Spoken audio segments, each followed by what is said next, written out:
এইখিনি ছিংগাপুৰত আছোঁ আৰু ছিংগাপুৰৰ বৈশিষ্ট্য হৈছে ইমান চাফা দিছে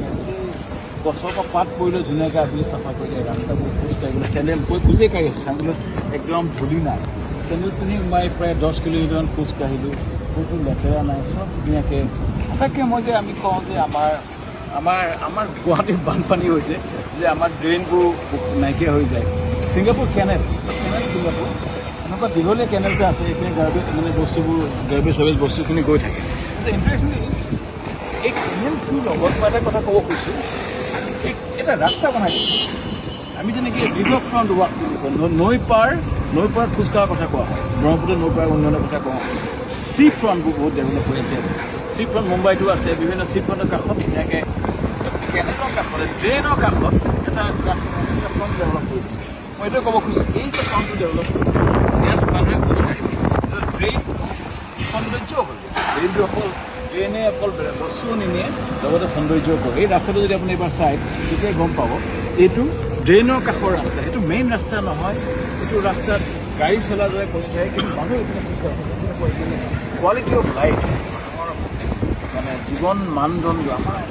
হেঁচা খালি যদি তাৰ মাজত ছিংগাপুৰত এটা মই দেখিছোঁ কোৱালিটি অফ লাইফ যে যিসকল মানুহ বহুত গাৰ্ডেন চাৰ্ডেন কৰিছে গছ পুলি ৰুইছে চাফাকৈ ৰাখিছে যে যি আছে উশাহটো ভালকৈ ল'ব পাৰে লেতেৰা নহয় এই মহ নাই আৰু মানুহৰ ৰেষ্টুৰেণ্টৰ বাহিৰত মই কওঁ যে বাহিৰত হয় এটা কালচাৰ কৰিছে কেলৈ কৰিছে ৰেষ্টুৰেণ্টত যদি ইনকাম বাঢ়ে আৰু এনেকুৱা নহয় যে আমাৰ এতিয়া মস্ত তেল দিয়া খানা নহয় ইয়াত বেছিকেলি চাইনিজ বইল টাইপ মানে মই লাষ্ট টাইম লিখোঁতে কৈছে মানুহৰ পেট বেয়া হ'ব নহয় ইমান চাফা বাহিৰত যেতিয়া খাই থাকে আপোনাৰ কোনো ধূলি এটা নপৰে আৰু ছেকেণ্ড এইটো খুব তেলত দিয়া মছলা এনেকুৱা নহয় ইয়াত মষ্টলি চাইনিজ জাপানিজ ফুড ইয়াত থাকে খুব নিয়মকৈ বনায় আৰু মানুহ মই কেইবাদিনো খাইছোঁ পেটৰ একো অসুবিধা নহয় ৰেষ্টুৰেণ্ট কালচাৰটো মানুহে যে নতুন উদ্যোগীয়ে যদি ৰেষ্টুৰেণ্ট খুলিব পাৰে এটা অৰ্থনীতি কেনেকৈ হয় নিজে থলুৱা মিন আমাৰ সাৰ খোৱা বোৱা অসমত যদি কাম কৰিব পাৰে নিজে ৰেষ্টুৰেণ্ট দিব পাৰে আৰু এই পৰিৱেশ এইটো চৰকাৰৰ কাম এনেকুৱা ড্ৰেইনবোৰ সৰু ড্ৰেইনত ফচি যায় ডাঙৰ ড্ৰেইনত বহু বস্তু যাব পাৰে বহু বস্তু যাব পাৰে ড্ৰেইনৰ কাষত এনেকৈ ইয়াত ধূলি নহয় ধূলিটো এইকাৰণে নহয় ধূলি নহ'বলৈ এণ্ড টু এণ্ড গোটেইখিনি